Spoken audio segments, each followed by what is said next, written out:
Well,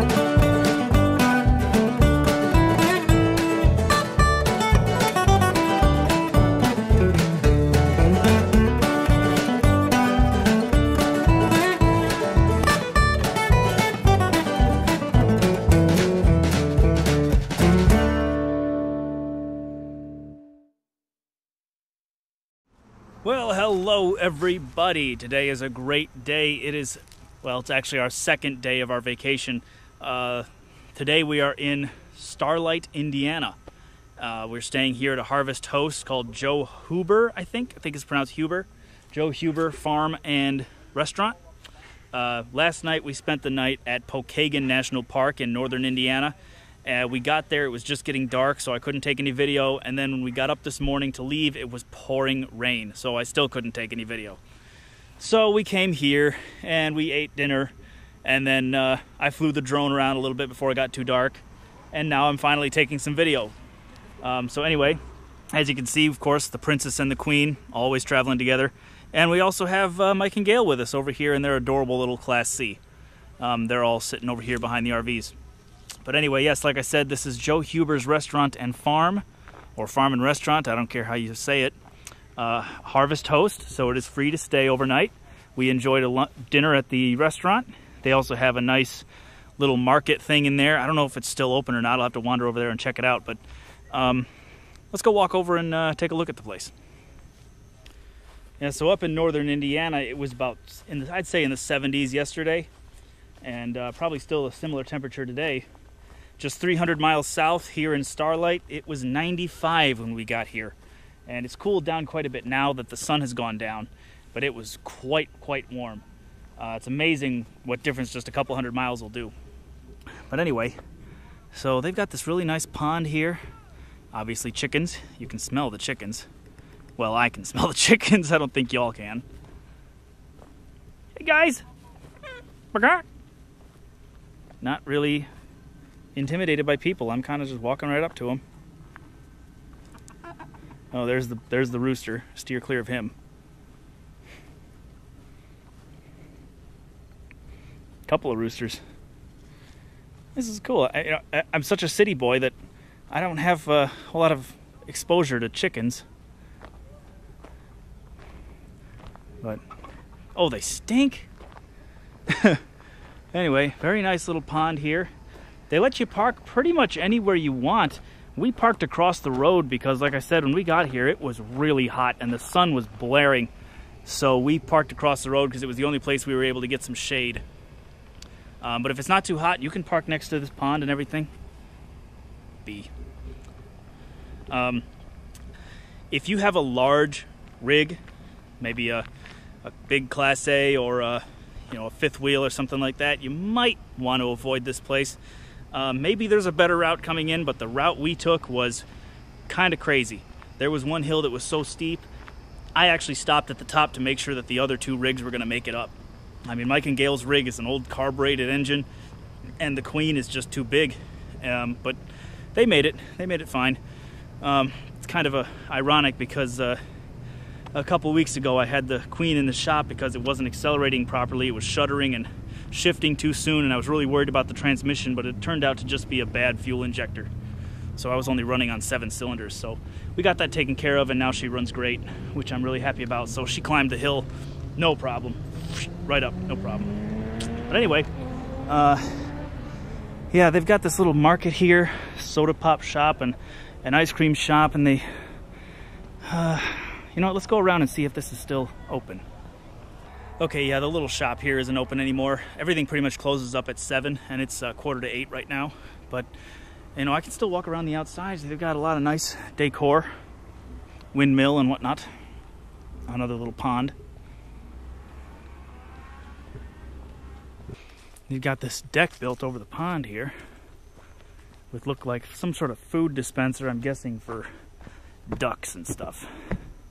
Though I don't see any ducks. Or maybe it's fish food.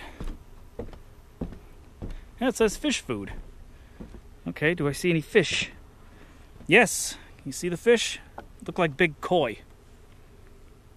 Oh yeah, look at them all down there. Hey guys. I don't have any quarters on me, sorry. Holy smokes, look at them all. Okay. Wow, they know what's up. They know what it means when a person comes out here. Oh my God, look at the size of these guys.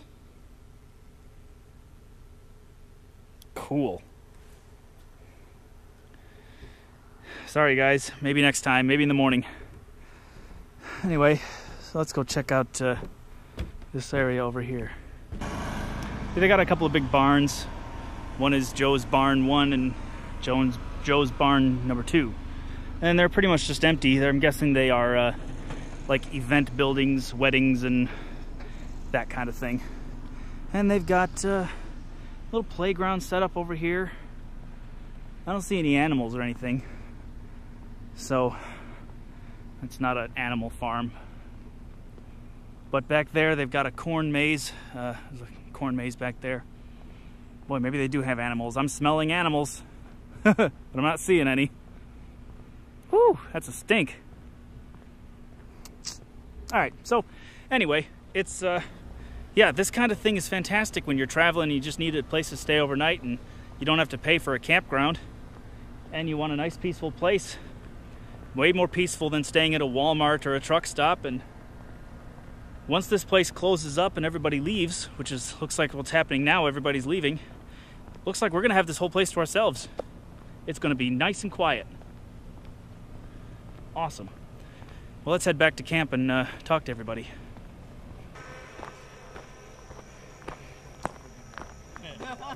Hello everyone. Hello. Hi. How are we all enjoying our first Harvest Host stay? We are enjoying it a lot. Isn't this wonderful? Peaceful, quiet, nice and dark. Yes. Sumo, stop growling. Sumo's opinion, it's right here. What's up, Sumos? Huh? What's up? Yeah. Yes. Always along for the ride, aren't you?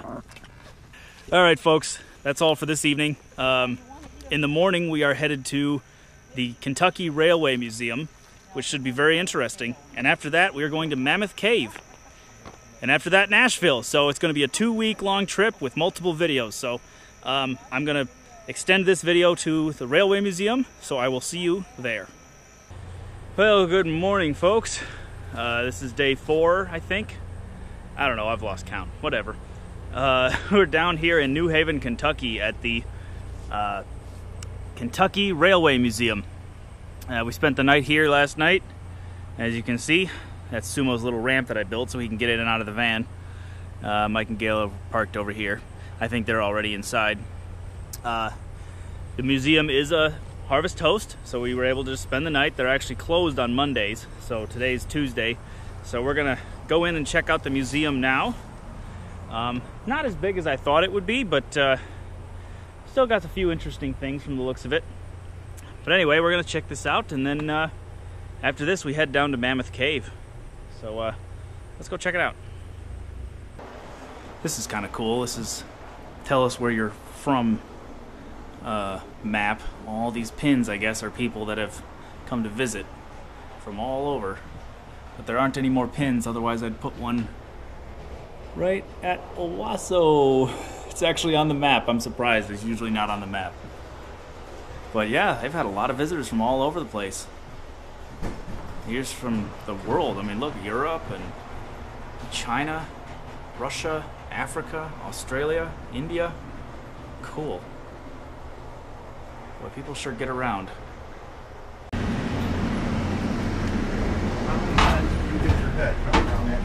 Well, I watch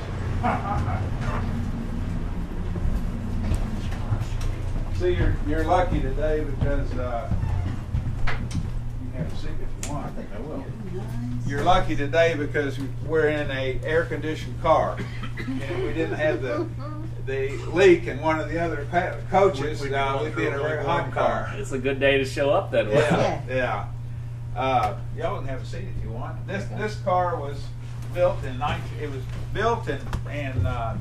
put into service February of 1947, the month I was born. So I feel kind of attracted to it, and it's doing great, and I feel relatively healthy. Seats original? Pardon me? Seats original? Yes. Oh, yeah. Yes. And wow. When we got this car from the Western Maryland, It had been vandalized pretty bad, inside and out, and we kept it in storage until its number came up, which was about a year ago.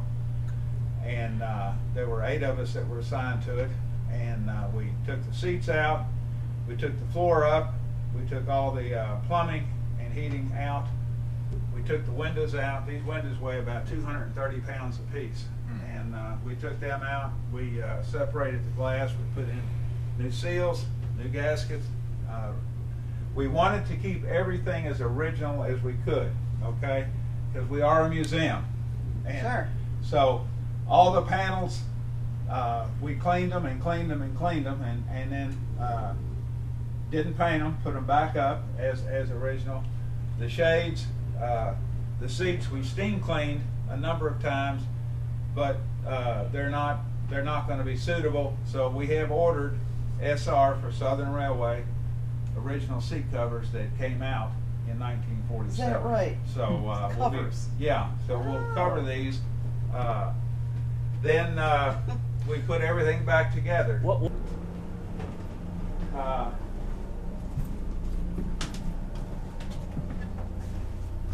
Oh, cool! Look at that. Kitchen. Wow. It's a galley. Yeah.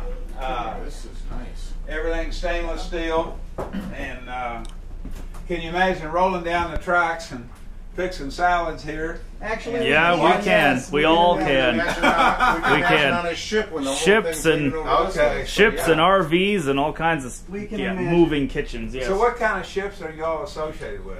Historic ships. Tall, Anybody got tall, a phone? tall ships. Pride of Baltimore. And if we got a phone, you can show them Have pictures. you been to the Eagle? I have not been on the We've Eagle. seen the Eagle. It's come to Baltimore a couple Yeah. of times. I sailed on it. Did you? Are you- When you're in education, you have to moonlight. Okay, Right.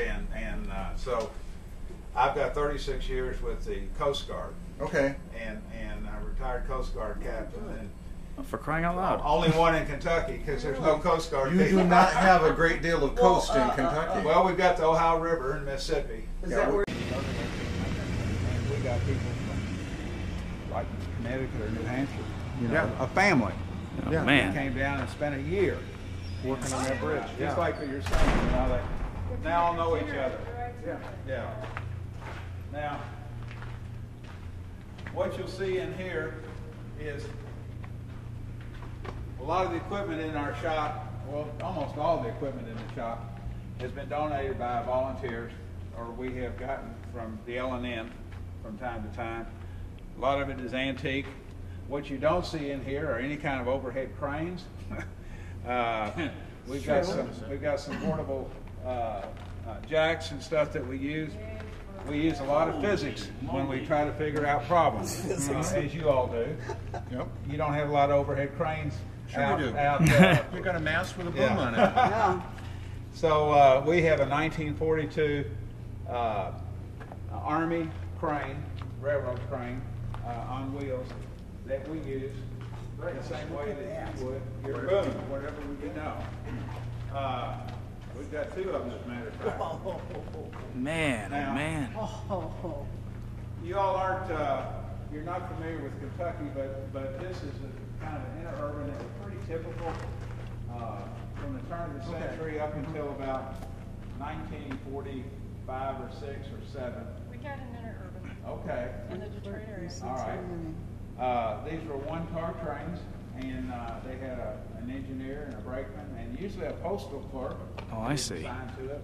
Okay. This one's got a capacity of about 45 people and a mobile post office. We'll take a look at it if you're interested. Yeah.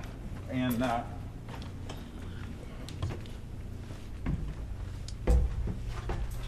We were reading it Goodyear was pretty much responsible for showing the Little bitty thing. Okay, so this is the passenger area, and that would be the Yeah, engineers yeah. area. Now, what does it run for the? How does it run? Is it electric? no, it's diesel. Okay. Oh, I Got see. a- It's got a big doghouse. Okay. Yeah. It's a Now- bus. Cool. This one was built in 1916, and originally it had the lanterns. They added the electricity in 1921. They got a battery pack behind you there. Okay. Of course, you had your engineer and your brakeman, and it's a diesel engine, and pretty simple to work on. Oh, look at that.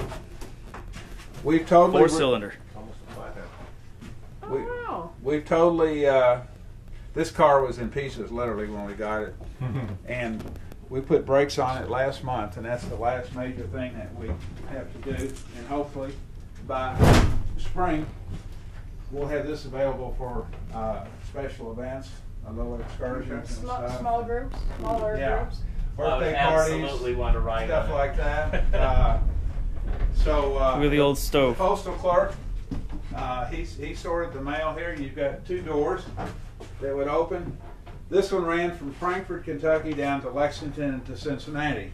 Wow. So farmer may get on in Cynthiana, Kentucky and go up to the market in Cincy and buy 6 sheep. So, you know, it'd be common to put those sheep on here and then drops them off on his farm on the way back. I'll be darned. They used to pick up milk, and every dairy farmers milk twice a day, in the morning and at night. So they pick up milk and take it to the market. I'm betting our interurban was only passengers. I'll bet ours was passengers. Well, I don't know. The one that went out to Rochester. Oh, well, Russia might See this? might pick up milk. Oh, they had a toilet. Look at that. This is such a rural area, you know, our state. Alrighty folks, that pretty much wraps up this video. That was just a little glimpse of the museum. There's a lot more to see. If you ever come here, I highly recommend the guided tour, because from the outside, it doesn't look like a whole lot. In fact, it looks more like a junkyard than a museum. But when you get the guided tour, he explains everything that they've done, everything that they are doing, and everything that they are going to do. And it's really, really impressive, everything that they're doing here. I really enjoyed it, so I do recommend it, especially if you're a Harvest Host member and want to come down here and spend the night. It was only $5 to get in and have the guided tour. That was great. Well worth the money. So anyway, we'll wrap this video up with some drone footage that I got from the last couple days, and then we are heading to Mammoth Cave from here. So we will see you there in the next video. Take care.